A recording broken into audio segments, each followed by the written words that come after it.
right. Welcome everyone to another episode of the Cosmic Matrix podcast.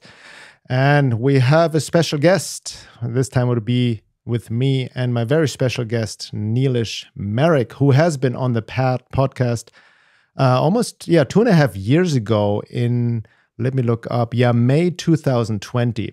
And we dove deeper into Sri Aurobindo's work of the integral yoga. And that was episode 33, Sri Aurobindo, the last avatar. So I highly recommend to listen to that episode as well, in conjunction to what we're diving deeper into here, because we're going to dive deep into Sri Aurobindo's work and the mother and integral yoga, and kind of like basically taking off or continuing where we took off in the first episode. But first of all, welcome to the podcast, Neelesh. Thank you, Bernard. Nice to see you again. Excellent. So I want to give our audience also a little introduction. I've known you for many years, and we first met officially like at a conference we both were participating in 2017, I believe, the Berlin Future Forum, where I gave a talk, you gave a talk. We had a great time and a lot of deep conversations, and life has changed a lot since then, globally, collectively, and in our individual lives. But just a little introduction. So Neelesh Marik is an experimenter, questioner, student, and explorer of the human potential space, where behavior, systems, culture, and consciousness affect personal growth and creative novelty. He has 3 decades of experience in blue chip corporations as well as startups.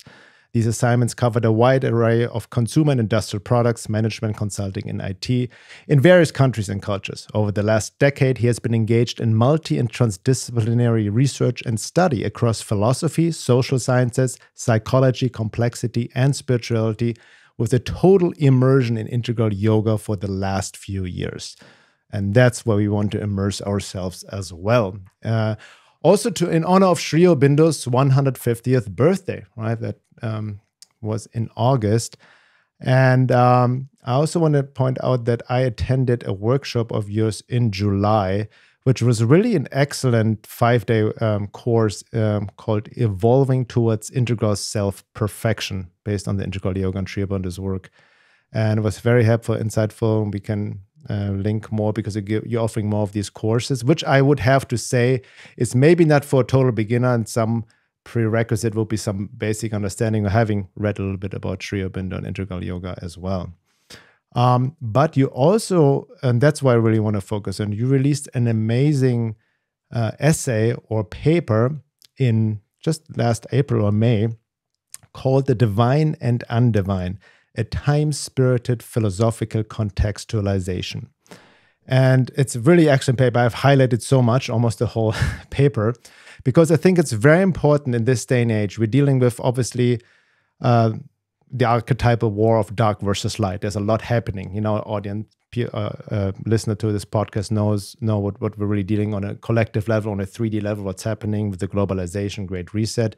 And we don't want to get maybe too much into the specific aspects of the manifestation of these forces, but diving deeper in the ultimate question, the role of evil and divine and the undivine. And this whole idea sometimes can be easily abused, spiritually bypassing, well, all is one, all is divine anyway, and it becomes very paradoxical, right?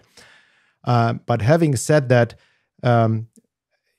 integral yoga and Sri Aurobindo's work, especially in Life Divine, and the way how he describes or conceptualizes the divine and undivine, gives a very workable and insightful framework, and you have very well summarized that in this paper.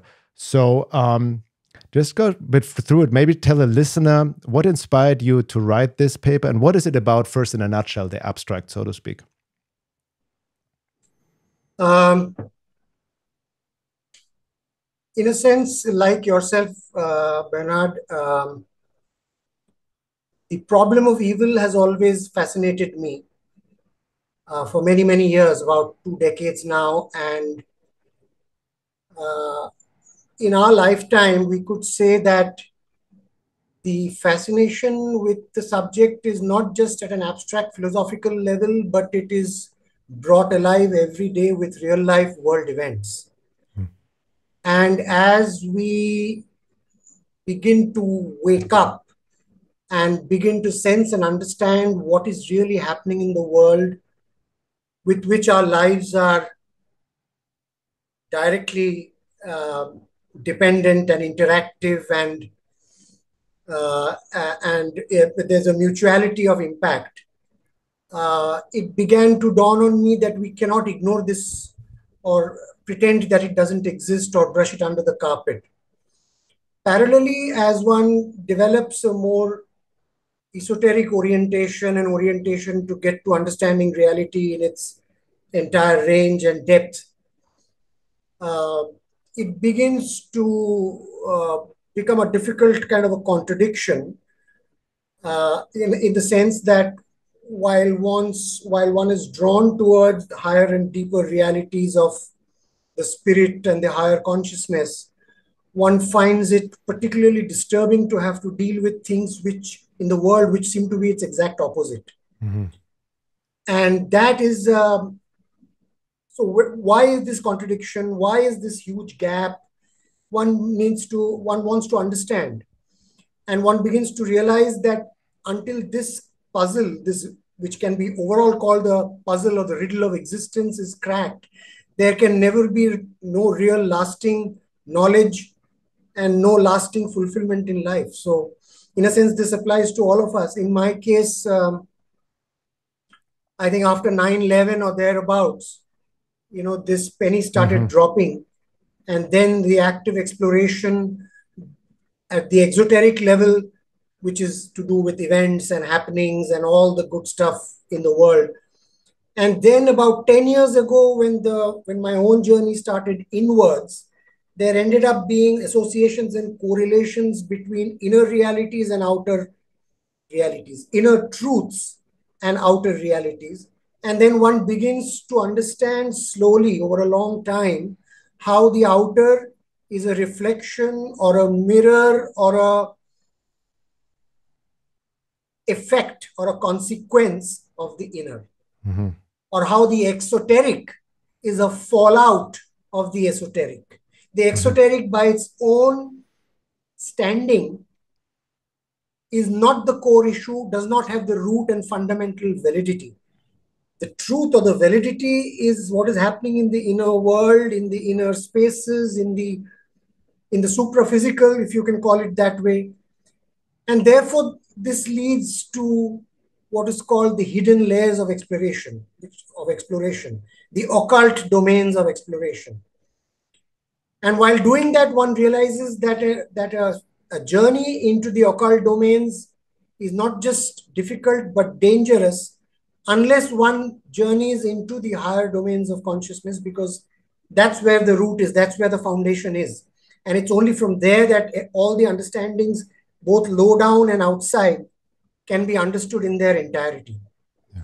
So we could say that in my case, the exploration of the problem of evil, which in the metaphysics classroom of ancient philosophy was so called, ended up being more the exploration of not just the problem of evil, but the problem or the phenomenon or the esoteric significance of the divine and the undivine. Mm-hmm. And from there stemmed this particular writing, which was also written at the behest of a particular conference held in Delhi. It was a Life Divine conference. And this was one of the themes chosen, and I chose to present a paper on this. Mm-hmm. So, and make a presentation as well. So that's the background of this paper. Yeah, beautiful. Yeah, let me quote also like a little bit from this paper. Which also really kind of summarizes what you said, but it's really, I think this is the time and age to really ask these deeper questions, and really, because we are so externally focused in the exoteric, right? Trying to fix the world and this and that, and we see the polarities and left versus right and all of that. But there's something happening on occult levels and hidden levels in the unseen within ourselves, which we never really approach, and we're almost being distracted externally constantly, especially in this world of technology nowadays, right? So you write in this paper, it is widely known in spiritual and esoteric literature that the manifest creation is shaped by an endless interplay of cosmic forces, both benevolent and malevolent, to the cause of harmony and order. Those who have the inner vision can see that the world at the time of the writing of this paper is almost completely in the vice grip of a death cult, whose bloodlust for power and domination is jeopardizing the very survival of the civilization as we know it, and whose dark shadow has affected a pervasive penetration of falsehood in every aspect of human existence, with all global institutions under its iron law. While the build-up to the climacteric has happened across the ages, we currently seem to be on a precarious brink of an existential crossroad where we're being asked to either take an evolutionary leap into a higher order of existence or face extinction. And I remember their mother also, Sri Aurobindo's partner, and for people who are not aware of it, has also talked that there's a danger of falling deeper into the dark night of civilization because we refuse to become spiritualized. So really at the crossroad, and you see this even in other philosophies of prophecy, even the Hopi Indians, there's a way up or a way down, right? Or from the esoteric Christian tradition, the time of transition, it's an opportunity, but not a guarantee, right? So we may, even Sri Aurobindo, remember, said something, if we don't solve that riddle and make the leap, we might have to repeat the cycle again, until we get the lesson, basically. So we're really at this critical moment. So, and I think going back to the importance of Sri Aurobindo's vision, integral yoga, and what he has actually done, established here this opportunity, it's really important also to understand this interplay of the divine and undivine, because this problem of evil has been, like you said, explored or kind of dealt with for eons and different religions. But you talk about this later on, which I want to get into as well, the different aspects or the fallacies or the traps within all of that of how to deal with evil in the hostile forces. But it's really important to understand that there's some hidden forces as well, cosmic forces that kind of manifest through us and manifest these external events. And we're just, like I always say, being distracted by the shadows on the wall, like in Plato's allegory of the cave, so to speak, right? And you also talk about, just want to give another quote real quick from this article. Depending on the disposition of the human instrumental vessel, adverse vital beings from various strata can take control and exercise their undivine influence on the person with increasing vehemence and tenacity. The stronger the ego desire master not, typically shown as an insatiable ambitional drive for personal aggrandizement, as power hungry or sex hunger for domination and control, or as a premature experimentation in occultism, the more inextricable becomes the trap of agreeing with these vital beings. So these power-hungry people, when we look at, for example, the Great Reset, Klaus Schwab, Bill Gates, which people that, project their hate on, and understandably so, but we don't want to become that what we fight against either, right? So that's really the challenge, so to speak, because I see a lot of people, let's just arrest the criminal, arrest them, execute them, and then everything will be fine and good. But what we really need, what Sri Aurobindo said, is this transformation, this transmutation, right, of everything rather than a full-on destruction. I think what I'm hinting at is trying to get at the idea of just how activism itself is very limited in order to bring about change. We actually talk about this later on in the paper. Mm-hmm. But I think the point that you're making is that when the appreciation or the understanding is on extrinsic matters, we are obsessed with events and people and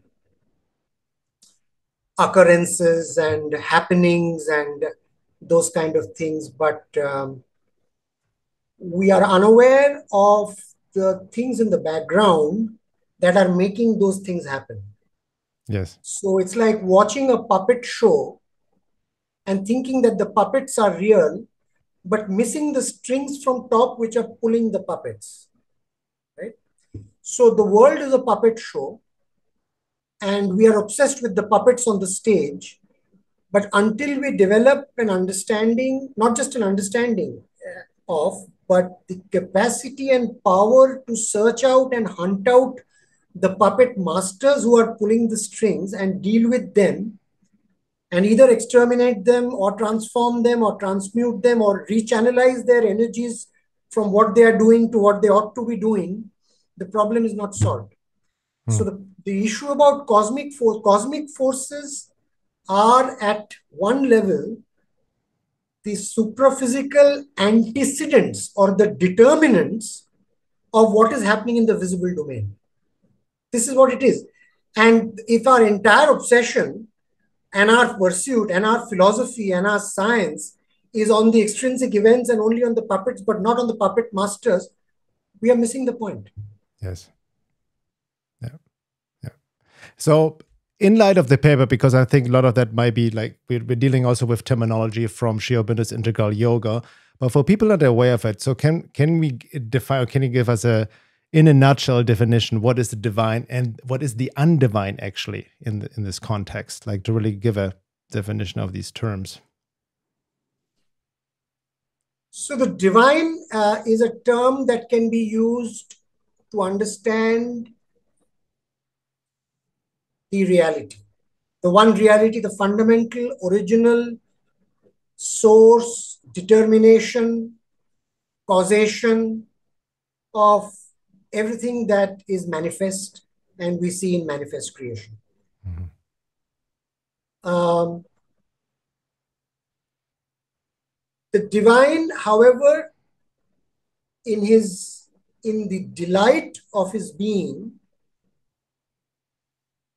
manifests himself through various forms, planes, scales, strata of existence. And this has, there is a certain structure to this. It is not random. And one has to understand that structure to understand how the manifestation has taken place, what operating rules and constraints operate at these various strata, at these various levels, how the strata and levels relate to each other, and how do creatures such as us, animate and inanimate, how do they relate to or figure in that structure? So this is what is called cosmogenesis. Right. So what is the nature and structure of reality, right? Now, when we begin to understand that, we realize that the divine operates through a certain devolution of his powers. His powers are infinite, of infinite quantity and quality. But when he devolves these powers across these planes of existence, these powers are given a certain freedom to do and fulfill their own basis and their own raison d'etre, right? And because one of the operating principles of the divine operation is freedom, these forces or beings or entities, whichever way you want to call them, are given the full freedom and latitude to go and fulfill themselves. Now, because the qualities of the divine are infinite and multiple, and he chooses to experience his own creation in multiple ways, each and every element of creation has its own hidden truth or aspect of the divine reality, which it seeks to manifest or fulfill in the course of its participation in the creation. And statistically, one can then appreciate that this whole diversity in the unity, this whole multiplicity in the oneness, necessarily involves an infinite range of qualities. And once you accept that, it becomes obvious that just as there will be qualities on the side of harmony and good and whatever we call pleasant or desirable or nice, there is equally a propensity of things being not nice, not good, not harmonious, right? Because otherwise the full play is not possible. The full cosmic play necessarily demands this entire range, the full range. And in that range, when these devolved powers or beings begin to get separated as a process through a process called exclusive concentration, when they begin to get separated from their source and their relationship with other beings like them who have been originated from the source, they end up being obsessed with doing their own thing independently of others. And that is the existential genesis of egoism, or the obsessive, compulsive orientation to doing one's own thing at the expense, in opposition, or apathetic to, in whichever way you want to call it, to other such beings, propensities, proclivities, inclinations in the vast economy of cosmic nature. Mm-hmm. Now, once this is, I'm saying it in a short form, but once we begin to understand this cosmogenesis, this cosmology, this ontology of existence and its relationship to the one conscious being from whom these are all emanations or outpourings, one then begins to understand that the full play requires this diversity. So the undivine is just one spectrum or one way of classifying a certain kinds of propensities, and the divine, as a subset of the capital divine, is another set of propensities. And there is a full range, and there are things in the middle also, right? Yeah. It's a full scale. So in a dualistic way of thinking, or in a way of classification for a limited mental consciousness to understand and grok this full range, these two terms are just indications of general clusters of propensities in two different directions. One which is aligned with the intention of the original divine in his evolutionary march that he wants to take his manifest creation towards. And the other set is one that opposes it. Mm-hmm. Or stands against it, right? So in an epistemological sense, one can then say that the divine represents the truth or the knowledge of the reality, and the undivine represents ignorance or inconscience or the lack of readiness to acknowledge the truth and to persist in ignorance, falsehood, and error. So evil in a sense. And the effects of all of this is what we see in terms of what is panning out in the exoteric puppet stage of the world today. Right. So evil in that sense is based on ignorance. Can we say that? Yes, it originates from the black soil of inconscience. So if we look at the full spectrum of consciousness, at the top is full consciousness of the divine. At the bottom is what we can call almost complete unconsciousness. I say almost complete because there is always an iota of consciousness or proto-consciousness, even in the densest matter. Yeah. So if you take that, so if you now look at it in a vertical sense, the origin of evil is from this black soil below. And it takes various shades and shapes as it tries to evolve and struggle to evolve from the black soil of inconscience through various layers of consciousness and various grades of consciousness as it tries to ascend to its original source and continent. So there are various gradations, and I wanted to focus a little bit what you mentioned at the beginning of the paper, these hostile forces or occult forces, which from the integral yoga perspective, he mentioned the Asura, the Rakshasa, and the Pishacha. I hope I pronounce it correctly. But these are different forms of these hostile forces, different levels almost, right?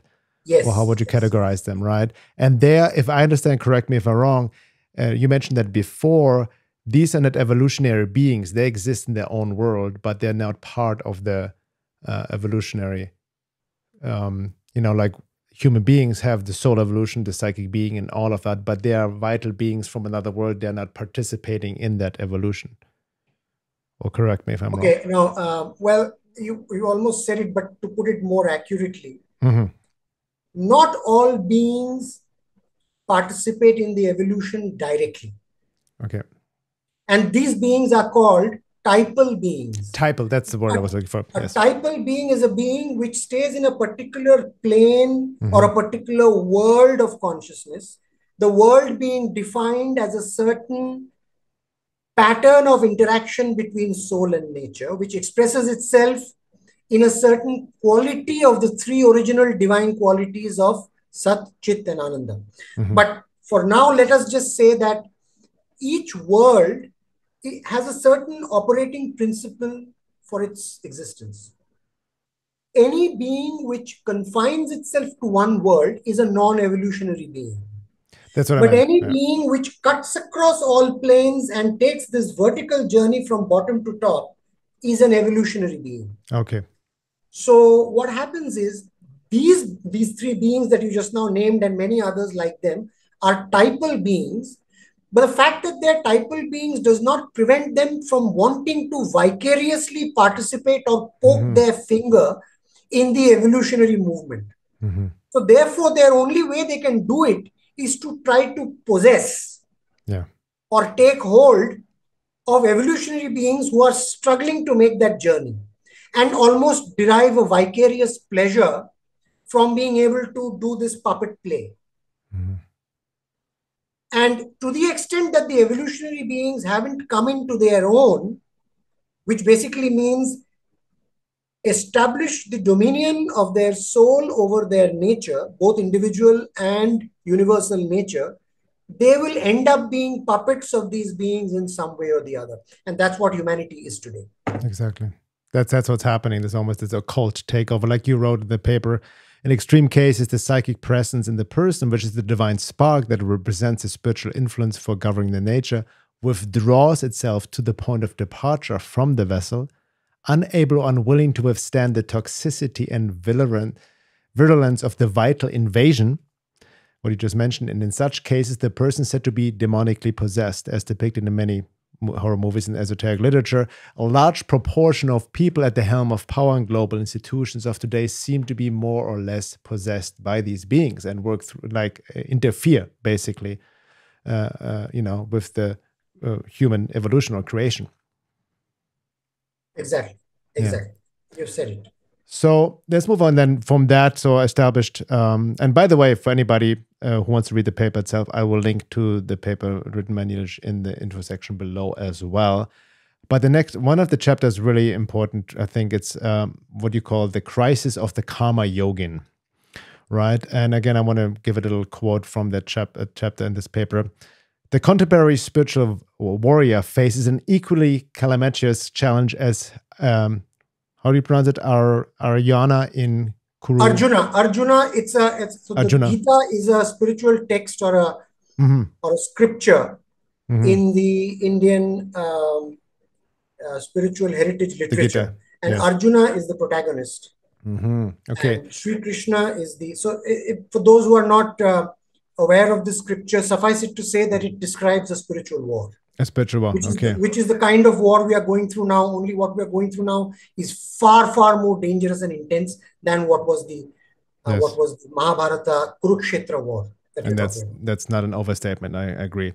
Apart from the horror, recall, and despondency of witnessing the undivine everywhere around him, including his near and dear, the sophistication and nuance of individualist differentiation often makes it difficult to find a long-term trustworthy peer group. No shit, excuse my French. He also has to deal with the vast number of so-called mid-path treading neutral lot of his fellow men and women who are overwhelmingly more susceptible to the undivine influence than the divine, and who eventually end up doing the devil's bidding due to the lack of discrimination. It is as if those who care not to detect the undivine in themselves are not able to reliably detect the undivine manipulating them for its nefarious ends. So let's talk about that a little bit. And also just for people, what is the definition of the karma yogin, the karma yoga? So basically, if you just step back, anybody on the spiritual path begins with the exercise and the refinement and subtilization and polishing of three faculty imperatives. So each human being has primarily three faculty imperatives. The first is the faculty of knowledge, which is the will to know, to understand, to realize, to grasp and grok what is reality all about, what's going on. So that's knowledge. The second faculty imperative is the heart, the affective, the emotional. That's the will, that's the faculty that wants to love and relate and interact and bond and contribute and give oneself. And the third is the faculty to do, to exercise one's will, to make things happen, to execute, to fructify, to fulfill, right? Yes. One's dream or one vision or one's agenda, whichever way you want to call it. So the first is called in the Indian in the language called the Jnana Yoga. So these are all yogas. Yoga means, in its basic root, yoga is union with the divine, with the source, the evolutionary imperative. Jnana Yoga is yoga through the path of knowledge.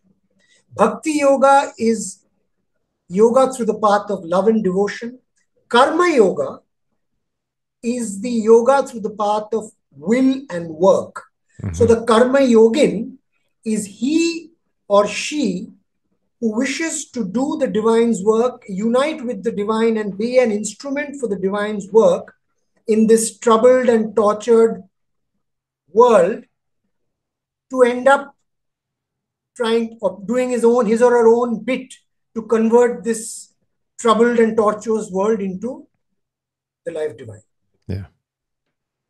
So, as the path, like you mentioned, this is like really the path of the spiritual warrior. In the quote I just read from your paper, it reminds me a little bit also like almost like we see it in other esoteric traditions and also symbolized in the movie The Matrix, the Agent Smith syndrome. And we're dealing with this on the mass level right now.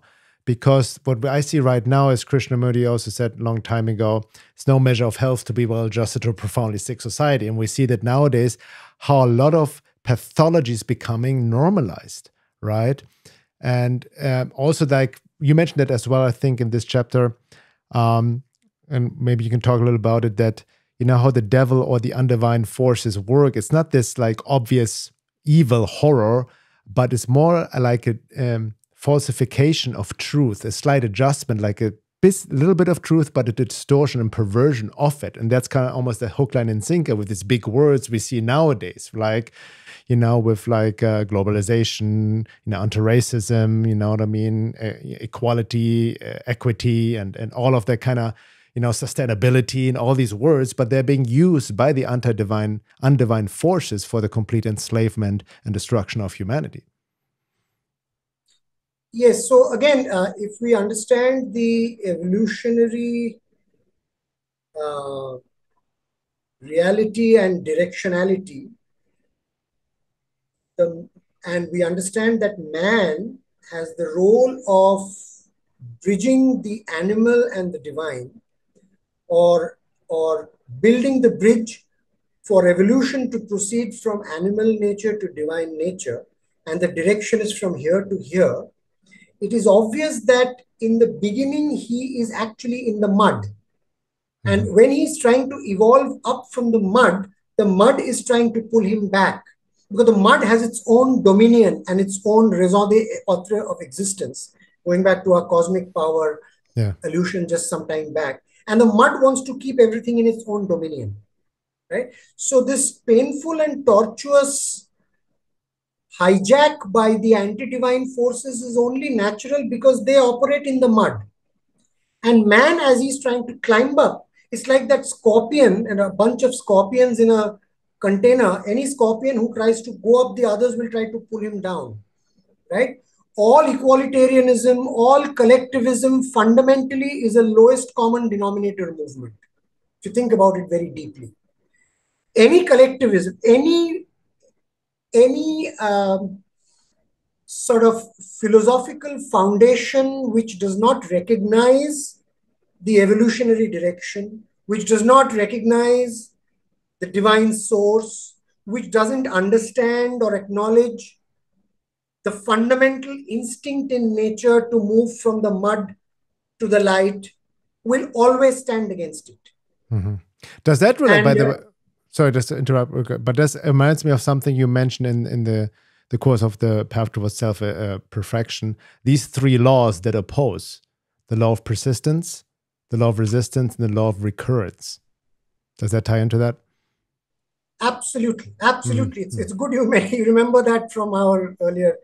Exactly. So in that context where it was mentioned, it was about yogic sadhana, the cultivation of the will to enable this journey to happen. But in that context, these three terms are the day-to-day experiences of the karma yogin in dealing with his own nature.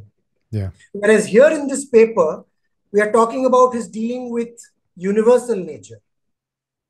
And both of them are in a sense, intimately related, because what is in one's own nature is just a microcosmic representation of what is there in cosmic nature. So that's a good correlation you have drawn. Yeah. And I also want to point it because you hinted really, because I know from your, we talked earlier, the sadhana, if you engage in basically self-work, esoteric self-work, inner work. And when you really do it sincerely, it's a battle. It's a war, and you see the resistance, like you mentioned, not only externally, you can fight the forces out there and on a global activism level, but once you turn inside and you see your own resistance, your own quote unquote shit, coming up, the mud within, it's very humbling. I think that's really, once we turn the eyes within more, and I'm not saying that we should shut out the outside world, but it's truly a battle. Like even Sri Aurobindo said, this yoga is a battle. And we're also dealing not only with our own personal stuff, but with these cosmic global forces, with the mud of the inconscient that is really putting immense pressure and resistance on this path right now. And I think also the mother, I think you mentioned this towards the end of this paper. We can talk about this a bit later. But the reason why all these forces, are kind of on overdrive, as I call it, the matrix is on overdrive, so to speak, the occult forces, hostile forces, in the last attempt for takeover, because they know their time is up, so to speak, right? Because they cannot resist the descent of the supramental, the divine consciousness. But in itself, this is the battle. And what you mentioned there as well, the battle of the karma yoga, is we're also just, what a lot of people I see struggling, bring it on a personal level, interpersonal level, with families, friends, and our peers, we all being the divide and conquer, and all of what happened over the past 2.5 years, people going through a lot of struggle in that sense of really finding people they can really trust or align with, or not only like-minded, but be on the same path with. So we see only this kind of splitting happening within humanity. Can you speak about that a little bit, maybe? There are several cuts of that split. I mean, at a very exoteric level, there are people who have caught on to the globalist agenda and this exoteric, this death cult and this power structure.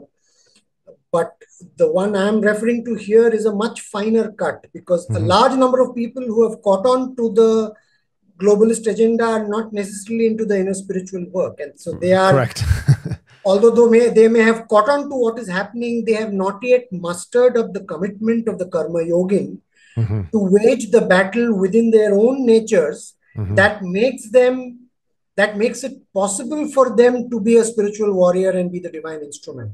Right. And so the workshop that you talked about is not for the people who have just woken up to the exoteric agenda, but for a much smaller subset there who are prepared to do something about it apart from just complain about it. And so it is so once you start going into the more, the more one goes from the exoteric to the esoteric, the splitting becomes a very asymmetrical split. And when you go towards inside, you may find only one or two with you, and the vast majority outside. Yes. So that's why it's a lonely path, and it's the only person you have to keep company is the divine. Yes, very much so. I think that's very important to understand, because there's a lot of people see that I've talked about the splitting of humanity, or the lot of, just based on even on the idea that there are vast different levels of consciousness and soul beings on different levels of the evolution of consciousness and incarnations of 8 billion people, right? So without judgment. But the splitting is not, like you mentioned, like a lot of people, it's not just about having a different opinion of what's happening, or people wake up. Like I always say, a lot of more people become aware of the what you call the exoteric, manifestation of the anti-divine forces, so to speak, with the globalism, Great Reset, whatever, all of that. But that cannot be even called taking the red pill from this deeper into esoteric work, where we need to battle within ourselves to really spiritualize our being. But it does also require certain constitution to or prerequisite to dive into this work. So in your paper, I'm very curious. There's one question you ask, and I want to get your take on it. Why is politics in conjunction with finance the most undivine institution in the world today? And as the mother said, will be the last institution to get divinized, because still we look for political solutions, right? And, I'm not necessarily a statist, you know what I mean? Governments and all of that, but we cannot skip steps. I think we had this discussion many years ago. I remember even in Berlin, with my more anarchistic views, but it has become a nuance, right? Because you never know how the divine works in more subtle ways, even through certain politicians sometimes, right? In their own distortion. So it's not that black and white. I don't see that anymore. But that's a good question to ask, because ultimately there's no political solution for what's happening in the world, right? Well, somewhere later in the paper, we talk about top-down and inside-out. And that's the most important thing to understand in this paper is probably that paragraph in the context of the yogic discussion we are having, not in the context of a political discussion. In the context of a yogic discussion, if the battle is not won within, the question of even contributing to the battle outside does not arise. Mm-hmm. That's from the yogic perspective. And therefore, as you said, the commitment to take on the battle within is not taken by most people for various reasons. And there are several occult reasons for that. But for the purposes of the yoga, let me put it this way. Only those who participate and take on the yoga as the central mission in life can be a karma yogin in the way we have mentioned it here. Mm-hmm. And only those who have done it will be in a position to design the political and economic system which is in tune with the divine provenance and the divine will. Mm. But because of the nature of the evolutionary journey from the mud, all these systems that have come about over the last several thousand years have ultimately all proceeded from ignorance. It's not that there haven't been some good effort. So, for example, the American War of Independence and the American system of politics that was set into motion in 1776 was probably one of the best. Mm-hmm. But having said that, it was still devised from a mental level of consciousness through rules and constitutions and safeguards. It was not an inside-out job in the sense we mean here. Right.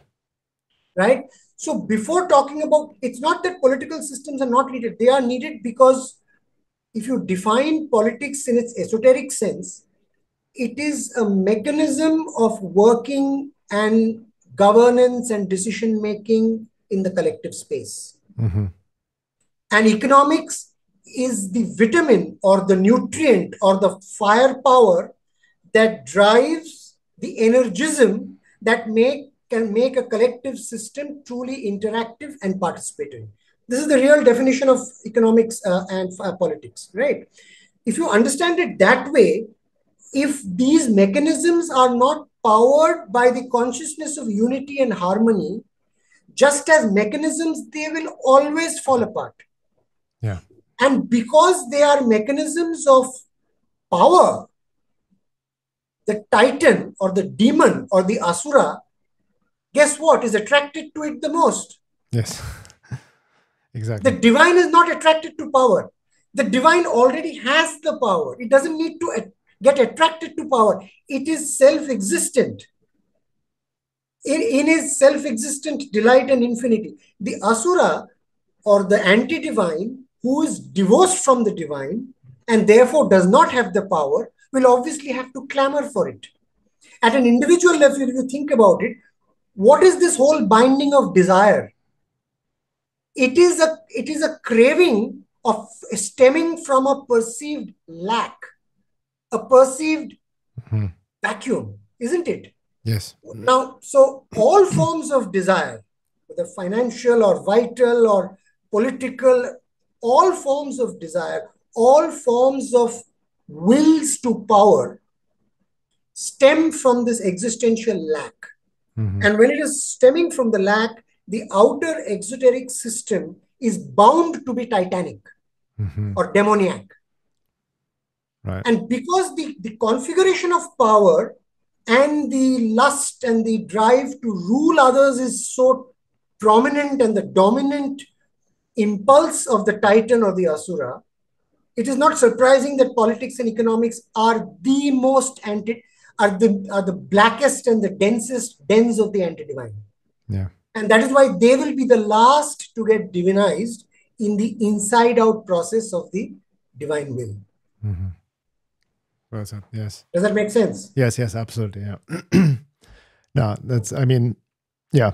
I want to also like going back, I mean, the karma yoga, that's really what it comes down to. I think that's for every listener who's some of it may be hard to understand about, Sri Aurobindo's work, but the key point, what I've been writing about a lot as well, is the key point that at some point we need to really look within and, go deeper within and really change our being instead of just looking for external exoteric solutions, driven by our own lack, like you said, desire.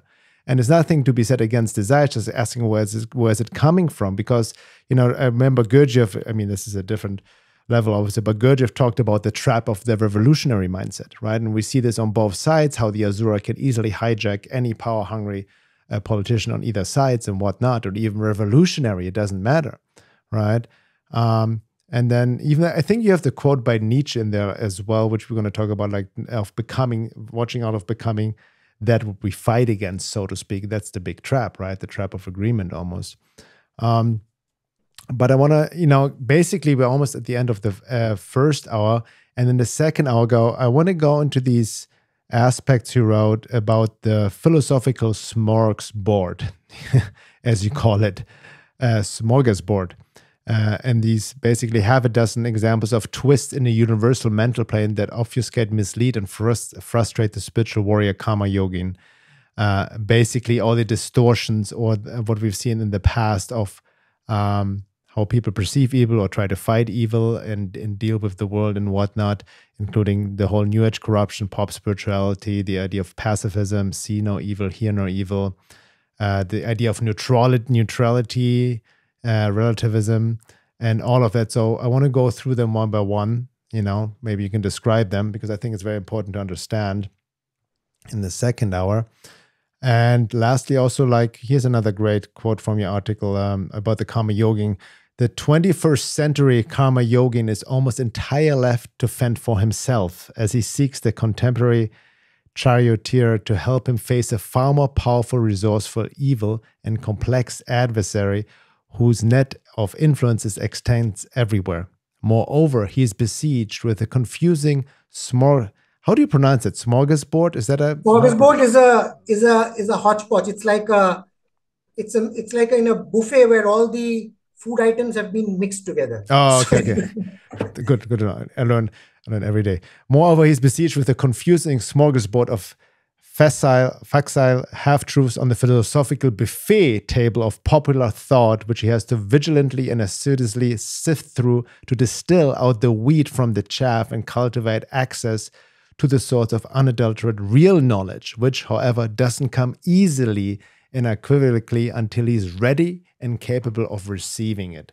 So here we dive deep into the domain, like, almost the most smartest trick the devil pulled is just kind of distorting truth a little bit, right? And like I think Sartre talked about it, that evil is not that obvious, but it comes in light of virtue and all these distorted spiritual teachings or even psychological work or pop spiritual new age ideas and all of that of what's really going on in the world and how we go about it. So let's dive that. I want to talk about that more in the second hour as well as we go deep into your paper. And then also want to talk about very important, like a little bit from the chapter from The Life Divine, the origin and remedy of falsehood, error, wrong, and evil from Sri Aurobindo's work.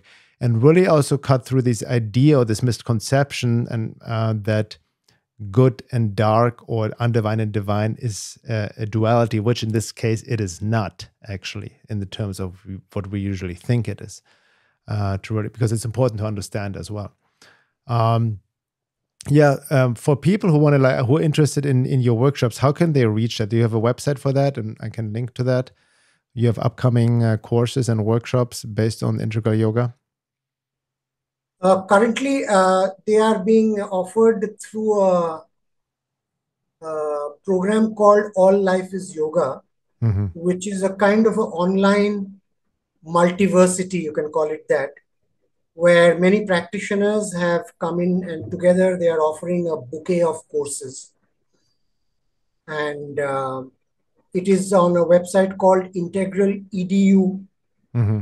I'll link to that. Dot in I forget the exact URL, but I can send it to you. And within that, it's not just me offering, there are many There are others who many, have yeah. offered courses. It's from October to January. And I have two more than courses, I would like to call it workshops, Mm-hmm. not courses in the academic sense, at least. Right. And one is workshop on the psychic transformation. The other is a workshop on the spiritual transformation. These, as you know, are the two of the first triple transformation stages of the integral yoga. Exactly. And I attended the first workshop, the evolving towards integral self-perfection, which was very profound. But I think also like it helped me that I have already some basic understanding and my own immersions of integral yoga and Sri Aurobindo's work and the mother, which by now it's ongoing. You know what I mean? I'm still working on the life divine, you know, page by page. But again, like for anybody who's new to Sri Aurobindo's work, please go back to the podcast episode 33, which will give a more introduction to Sri Aurobindo's work in integral yoga and the importance of this revelation, because it's not just a teaching, but the mother said it's a revelation for this day and age, and because we're in a critical phase. And again, I will also link to Neelesh's perfect, excellent essay on the divine and undivine, which we briefly already touched upon, and we go deeper into that in the second hour for our members and talk more about things we may not be able to, especially in this day and age, talk publicly about. And if you're not a member yet, you can go to my website, veilofreality.com, and sign up there, and you will have access to all the second hours of all podcasts. Thank you so much, Neelesh, and we'll be right back. See you soon.